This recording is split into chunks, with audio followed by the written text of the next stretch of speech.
Hey guys, Rob Hoke here, Bass Talking Fishing. Today I want to talk about something that's going to put more fish in the boat and better quality fish in the boat during the summer months.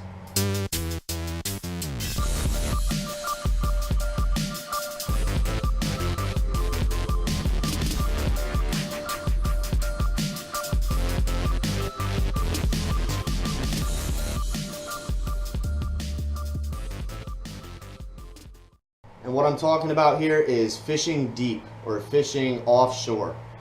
This is something that not a lot of people do, especially novice anglers or weekend anglers. They're kind of intimidated by fishing offshore, fishing deep. But I want to go over some of the things that you can do to help you get started fishing offshore. I'm going to give you 5 different baits to get you started.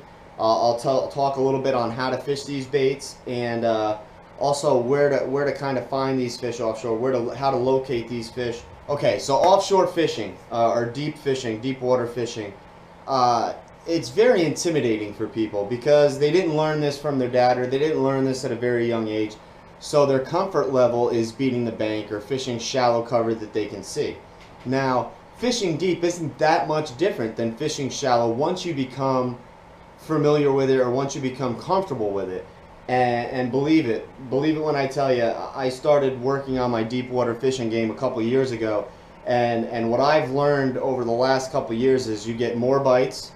I think there's better quality fish offshore, and I think they're more apt to bite because they don't see as much action as the shallow fish do.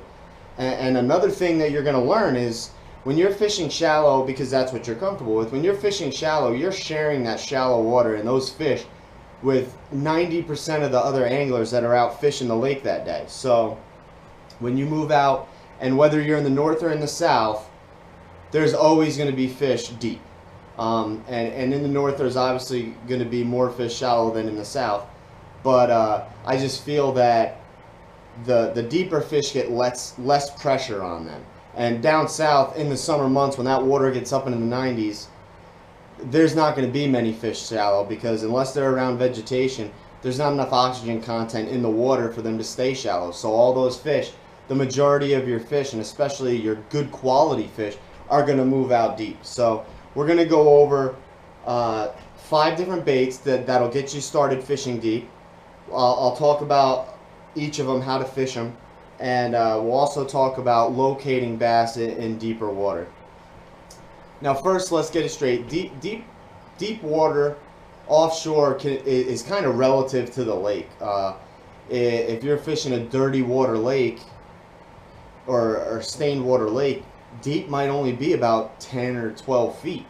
Where if you're fishing a clear water, I've seen lakes that vegetation grows to 20 feet down. So 20, 25, 30 feet might be considered deep on those lakes. If you're talking about some of the Tennessee River systems, deep's probably only about 20 feet deep. But these are very, if you want to become a consistent bass angler, if you want to catch fish and catch better fish consistently, this is definitely something that you need to have in your arsenal. And if you're aspiring to grow up and fish tournaments one day, this is definitely something you're going to have to learn. You're going to have to know to compete at any level of fishing. So let's get into it. First, I'm going to get into locating the fish. Okay, up north where we have a lot of vegetation. Where I fish, we don't have a lot of hard bottom lakes, like I've said before.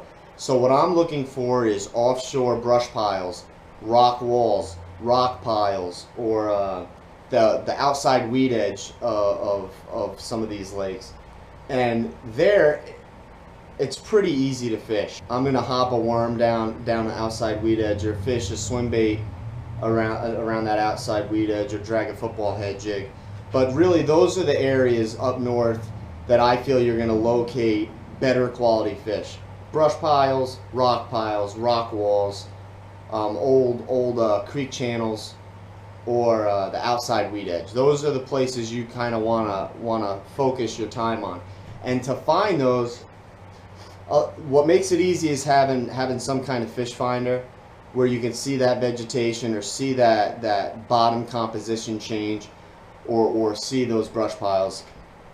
If you don't have that, a lot of times you can kind of just poke around and feel around with a football head jig or a crankbait and find those areas. I know on some of the lakes by me, I'll see a rock wall on one side of the lake and I'll see a rock wall on the other side of the lake, and that rock wall is going to run across that entire bottom. So you can kind of connect the dots there and stay on that rock wall just by eyeing the two ends of it on shore.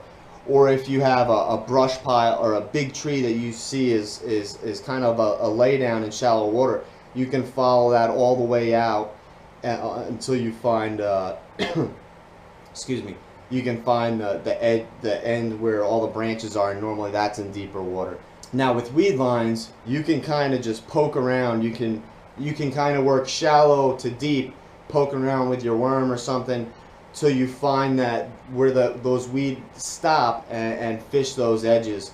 Because a lot of times there's obviously going to be fish up north in those shallow weeds, in those mid-level weeds, but there's going to be a lot of fish, and what I've found is a lot of your better fish are going to be on that weed edge. So definitely those are high value areas. But now down south where you or if you're fishing hard bottom lakes, you're looking for points.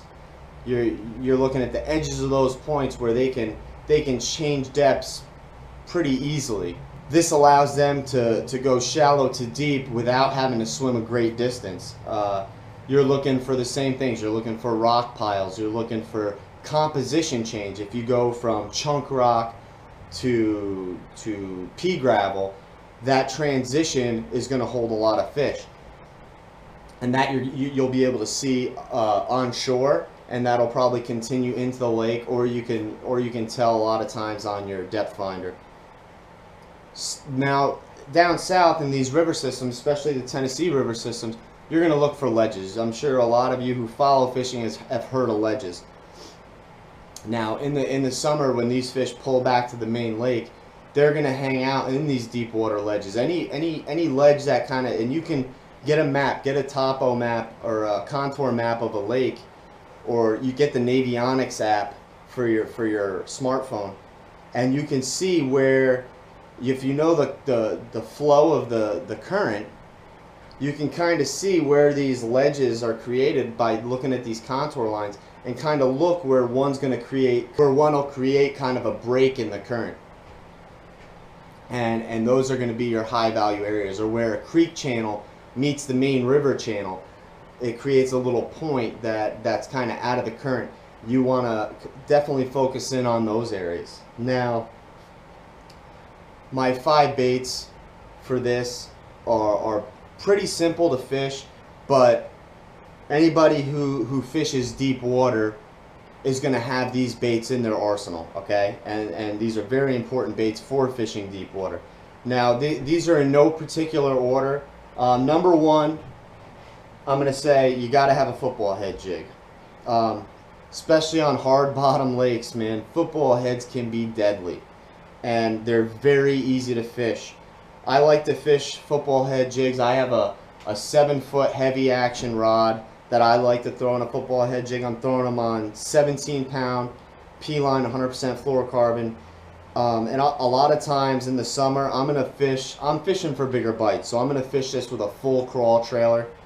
But this is a 3/4 ounce Boss football head jig with a Boss skirt. I don't even know what the color is. It's a green of some sort, but it's I love Boss jigs. You end up getting your jigs at half price, but definitely look into them. But football head jigs are deadly, and they're very easy to fish. You really fish them one of two ways. I'll find an area with a hard bottom that I want to drag this jig across, and I'm going to kind of let the water clarity and stuff like that dictate my color choice. But really, you're just going to make a long cast with this bait to your target area, and I'm just going to drag that bait. And the good thing about these baits is you get to feel everything on the bottom. And all I'm going to do is I'm going to hold my rod at about 9 or 10 o'clock, and I'm just going to drag that bait slow, feeling everything along the bottom. And if I feel a big rock or a big piece of structure or a cover or a stump or something, I'm going to pause it, or I might hop it, or I might shake it, just a little bit, just to kind of get that bass's attention. And one thing I always want to do when I'm fishing deep, because I can't really see the cover, is I want to kind of visualize in my head that there's always a bass looking at that bait. It kind of helps keep me focused and more in tune to what I'm doing to that bait. If I can picture a fish looking at it, I know I kind of focus a little more on those little subtle things, trying to trigger that strike. But just dragging that bait slowly. Sometimes they might want short drags, sometimes they might want long drags. But always when I get to a piece of cover, I'll twitch or I'll shake it, or I might even hop it once over the piece of cover to try to trigger those strikes. Another way of fishing the football head jig is stroking this bait. I'll cast it out, I'll let that fall on a semi-slack line, let it drop all the way to the bottom, and I'll just pop it. I'll pop it off the bottom and let it fall, reel my slack. I might drag it for a little bit and then I'm going to pop it again. And a lot of times that's what they want. So mix up your retrieve until you figure out what they want that day, but that's a deadly bait, especially on a hard bottom area or on the outside of a weed edge where it goes from vegetation to a little bit harder bottom. But definitely check out football head jigs. If you don't know how to fish them, definitely practice. Definitely give them a shot. They're a great bait in the summertime. Another great bait for fishing those ledges and fishing those hard bottom areas, or even and vegetation. It's just a great bait all around. I talked about it before. Your big worms. This is a Zoom Old Monster 10.5 inch worm. I also have I think a 13-inch worm. But you throw a 3/8 ounce bullet nose or punch weight on the end of that to get it, or even a 1/2 ounce to get it down there quick. And you can drag these, you can fish these Carolina rigged, you can hop them.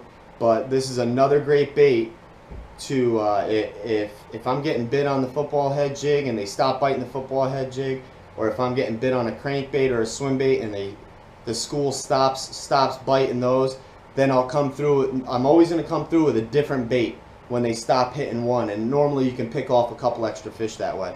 But you rig these. I always Texas rig these, and I'll fish it with a weight just to get it down there deep. And it's the same thing. I'm either going to drag it, I'm going to hop it, I can try swimming it, and I'm just going to attack those high value areas with this bait to try to trigger a couple extra strikes. They're also very good in brush piles. If I find a deep water brush pile and I've already fished around the outside with a jig, or I've fished around the outside with a crankbait, I'll throw this bait. It's just like flipping a shallow brush pile. I'm gonna cast this bait in there, and I'm gonna drag that bait until I feel a limb, and then I'll pop it over that limb, or I'll shake it, or I'll hop it on the bottom with not a lot of rod movement, and I'll fish that. I'm gonna fish that whole brush pile, all sides of that brush pile from different angles, and you'll get a lot of fish that way. For this, I like to fish my Veritas 2.0. I like the 7.3 medium heavy. I like the 7.3 because I think the tip's a little better for worm fishing, and I fish it on a 15-pound test, 100% fluorocarbon, 7:1 gear ratio reel, because I'm not really winding this bait. That reel is just there to kind of pick up my slack. I'm moving that bait with my rod. Definitely great baits. Check them out. Third for me would be not a big swim bait, but this is a 5.5 Shadowlicious. I also like the 5.8 inch Kitech swim baits, but I got a little VMC swim bait jig head on there. But swim baits are, if you follow fishing, you know how huge swim baits can be, and these hollow body swim baits are good. Sometimes they like the action on the hollow body, sometimes they like the solid bodied soft plastics, but definitely a great bait. You need a big jig head to get these baits deep enough, but here it's good for the outside of grass, it's good over hard bottom, it's good around brush piles, it's good on those long tapering points that go out into deep water. And these baits are super easy to fish. Outside weed edge, or over the top of the outside weed edge where you're ticking that grass, pretty easy. I mean, I think these bigger swim baits, slow rolling them is the best way to go. I'm just going to cast that bait out there, I'm going to let it get to the bottom, and I'm just gonna start reeling this bait nice and slow. I fish these style of swim baits on a 7.3 medium heavy Veritas 2.0 with a 6:4 to 1 gear ratio with 17-pound test fluorocarbon. The reason I elect 17-pound test for the swim baits is I just think you get a better quality of fish. When you get bites on these big swim baits, they're normally going to be bigger fish. So I just like that little heavier line for that. But I cast these baits out and I just slow roll them. I kind of want to keep in contact with the bottom, bump the bottom every now and then to make sure I'm keeping that bait down there in the strike zone where the fish are at. And you catch a lot of nice sized fish on those swim baits. You won't get as many bites, but when you do get bites, you're going to get the right bites. But definitely check those out. The biggest thing with these swim baits is getting the right size jig head to get to the depth that you're looking to get to. But it's a pretty easy way to fish. The only thing I would say is if you notice you're getting a lot of followers back to the boat when your bait's coming up, you might want to add a pause every now and then to your bait, or a little twitch to the rod every now and then. Something to try to trigger that strike. If they're not hitting it on that slow retrieve, try adding twitches, try adding a pause every once in a while just to give the bass something to react to. Now, number 4 would be some kind of deep diving crankbait. And this is for those fishing those ledges or fishing those hard bottom rock piles, rock points, rock bottoms. You're going to want a deep water crankbait. And I prefer striking crankbaits. I like the 6XD in that situation, the 8XD or the 10XD in that situation. It really depends on what depth I'm fishing. Color you should be trying to match the forage in that lake. You're always wanting to try to match the hatch. You hear that spoken all the time, but if this lake has shad that hang out in that depth range that those fish are feeding on, I'm not going to be throwing perch colored baits. I'm going to be throwing the baits that look the most natural to those fish because you're going to get more strikes that way. But don't be intimidated by the size of the 10XD. The 10XD is a big bait, but when you look at the size of a largemouth's mouth, that's really not that big of a bait. They eat bait bigger than that. They eat bluegill, they eat perch, they eat crappie, they eat big shad. So in all actuality, that's not that big of a bait. It's a big crankbait to us, but it's not that big of a bait to the bass. It's a good sized meal for the bass. They want meals like that because they get a lot of calories without expending a whole lot of energy. Now for crankbaits, obviously you're going to want a crankbait rod. The 10XD is going to be thrown on a different rod than your 6XDs because it's just a heavier bait. So you're going to need the Veritas winch series has their 711 extra heavy crankbait rods, and this is why for these big deep diving crankbaits. So, but still 15, 17-pound test depending on how deep you want the bait to get. On 15, you could probably get this 10XD down to 25, 26, 27 feet. But these baits are really easy to fish. You make long casts out over your target area, and these are going to be rock bottom areas. So you make a long cast, you crank that bait down. I like, your typical crankbait reel, 5.4 to 1, 5.3 to 1 gear ratio. The Revo winch series is a great reel with your crankbait rods. Cast that bait out there, get that bait down so that you're feeling the nose of this bait digging into the bottom. You want that bait bouncing off the bottom and deflecting off the rocks because that deflection is what's going to trigger them. You can add twitches, you can change your speeds. I never reel a crankbait at one speed. I try to figure out what combination of things I can do is going to trigger those bass. Will there be days where reeling it constant will work? Probably. But I'm always changing speeds, grinding that bait on the bottom. The biggest thing with the crankbaits is you want to maintain bottom contact at all times. But definitely a must. You must have this in your arsenal if you're fishing deep water, especially hard bottom situations. And lastly, number 5 is the drop shot. I use 2 different baits for drop shot. You can use a lot of other things. I mean, I could wacky rig a fluke stick and use that, or a shaky head worm, but I like the Berkeley twitch tail minnows. especially if they're on small bait. I love these baits. The action on that tail is awesome. And I also use the Zoom meth head, the 4-inch meth head. And I'll show you that real quick. This is a little bit bigger profile. Has a lot of action with that tail. Good bait. I will use a trick worm from time to time. I will use a Zoom fluke stick, wacky rig from time to time. Drop shots are very easy to fish. I'm fishing a drop shot over. If I see a school of fish down there where I can see these fish on my fish finder, and I can't get them to hit the crankbait, the swim bait, the football head jig, or the worm, a drop shot is deadly in that situation. You can drop down on that brush pile, drop on the outside of that brush pile, inside of that brush pile.